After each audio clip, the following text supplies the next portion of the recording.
Hi, it's Tim Hagen from Progress Coaching, and welcome to another episode of Coaching Conversations. And I wanted to make you aware of something very cool that we're doing on a subscription basis, and we'll put a link in each one of our episodes.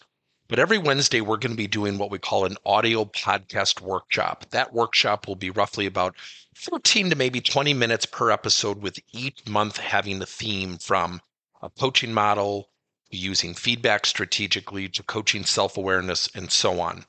So if you could, look in the body or in the content description of each episode, and you will see a link where you can join this subscription. These are literally 4 workshops every month, teaching specific strategies to address a particular area of workplace coaching, as it relates, again, to things like awareness, motivation, teamwork, and what have you.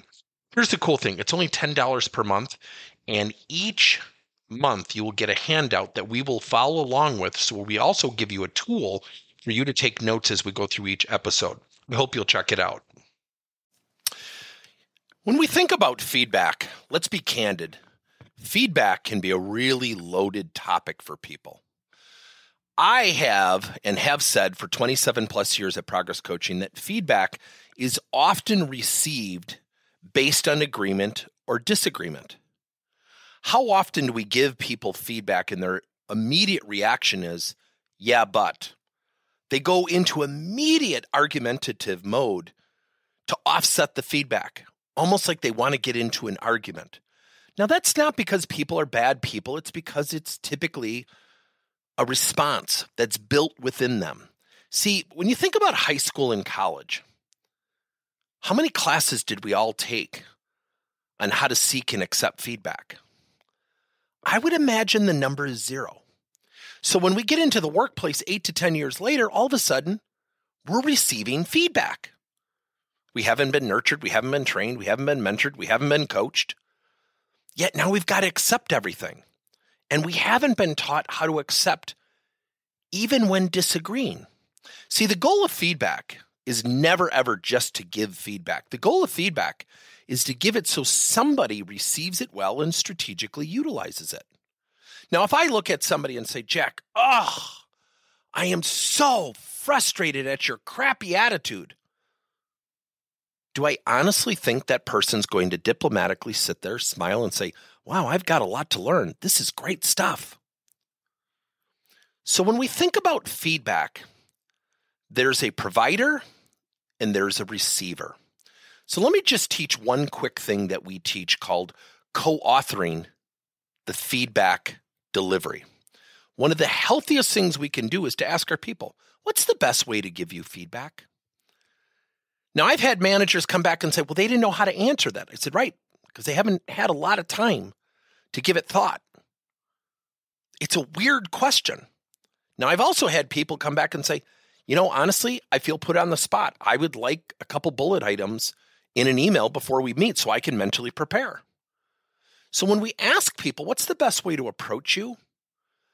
More times than not, people say, don't attack me. Don't make it personal, which means they probably take it personally.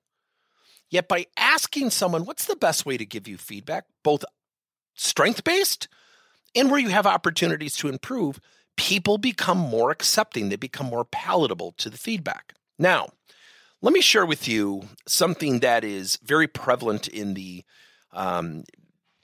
human resource, in the training world, the leadership world, and that is something called the 360. A 360 is typically deployed by a facilitator, someone inside or outside the company, and a 360 is essentially bringing things full circle, thus the term 360. And you get feedback about yourself from your peers, and it is typically done anonymously. Now, I know companies who have done it fairly successfully. For the most part, I've heard from companies that created discord. And it is the classic, I'm wondering who said this type of response. Instead of learning from the response and learning about people's perception, learning about how you can flex your leadership style, learning about how people perceive you and adjusting accordingly so you can have an opportunity to engage and collaborate and communicate more effectively, more times than not, people start wondering, I wonder who said this. And they start to discount it. Recently, I was at a company, one of our clients. We did not do the 360. We are certified to do emotional intelligence 360s, but we do something different. Thus, the main objective of this podcast. And so as we were watching the team talk about it, the conversation quickly morphed into the discounting of the results. And it was all speculative. Keep in mind, 360s are typically anonymous, as was this one. And I remember one vice president saying, well, I think I know who said this. And, that guy's he just doesn't get it. And he starts discounting someone. He doesn't even know that was his set of feedback. So what we've done here at Progress Coaching, I think is one of the coolest things we've ever built, called the F10 Assessment. F stands for feedback, 10 stands for the number 10. And the whole goal is to have a series of feedback results provided to somebody that is invited by the person who wants the feedback. So instead of a facilitator, instead of a leader facilitating the 360, the person who's getting the feedback actually sends the assessment to typically between 10 and 20 people, stating to them, I need your feedback for my personal and professional development.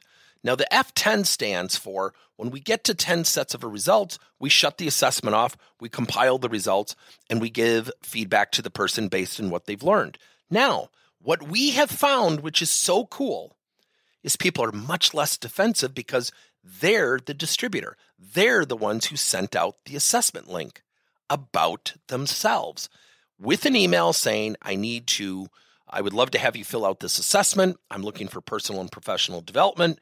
I need your candid, sensitive, thoughtful feedback.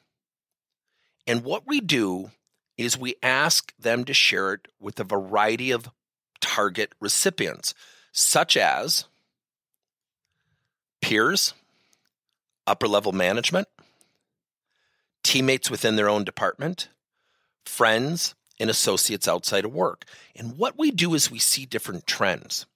And what we do is we ask rating questions, and then we ask what we call one-word response questions, which we call behavioral indicator questions. And what's so cool is we take the results, and then we teach the recipient how to create positive actions, their own self-coaching plan, specific to the perceptions provided within the assessment they distributed.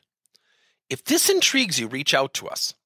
This is what we have found, is that by changing people's relationship, changing their relationship with reception, changing their reception ability and capacity, we have found it leads to greater feedback acceptance and greater traction when organizations are trying to create coaching cultures.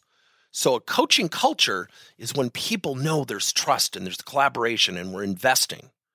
The thing I would share with all of you is that there is no greater relationship we can have with feedback than one that is positive. Let's be honest, though. When we get feedback from somebody face-to-face, sometimes it's tough, especially if we don't trust or like the person. Or, heaven forbid, they say something that we just disagree with. We have an emotional reaction. What the F10 does is it uses reflection. It uses something we call reflective coaching to truly own the feedback because it's delivered and distributed in a very thoughtful manner. If this intrigues you, below this podcast, there is a link to an F10 assessment form, and we will send you information. Thanks for your time. Appreciate it. Thank you for listening to another episode of Coaching Conversations by Tim Hagen and Progress Coaching. Now, our company is always coming out with new and innovative solutions to help leaders coach their employees. And recently, we just created a new service called Coach to You, where leaders can pick and choose topics and assign 7 to 21-day programs for employees to learn and, more importantly, apply actions and then reflect and share what they're going to do going forward as a result of the learning. It's called Coach to You. We're literally bringing coaching to your employees. If you're intrigued, we'll have a link in each one of our episodes where you can get more information. And again, thank you so much for listening to another episode.